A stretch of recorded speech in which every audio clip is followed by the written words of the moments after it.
Meron ako ditong chicken leg quarter, 3 peraso yan. Titimplahan ko muna ito ng asin, paminta, bawang, rosemary, dried rosemary.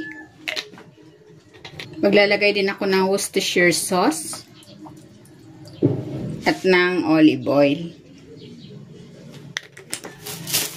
Haluin ko muna. Kung hindi ka pa nakapag-subscribe sa aking channel, please subscribe at i-click mo na rin ang notification bell para lagi kang updated sa aking latest recipes. Ayan, ibabad muna natin ito for at least 30 minutes.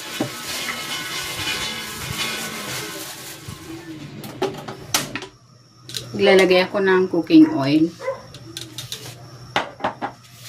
Sasalang ko na tong chicken.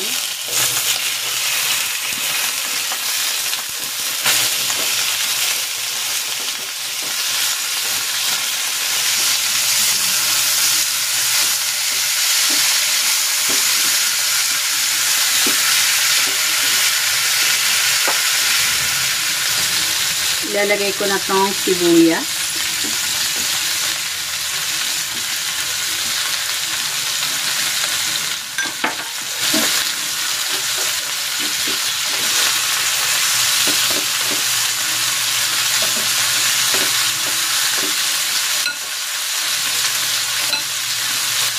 Maglalagay na ako dito ng chicken broth. Takpan natin. I-simmer natin ito for 15 to 20 minutes.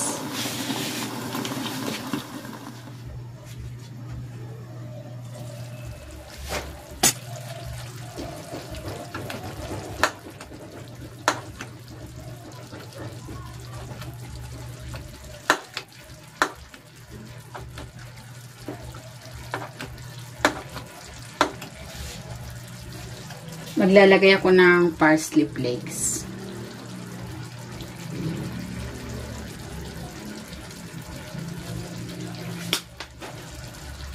Ayan, luto na itong rosemary chicken. Hahanguin ko na ito.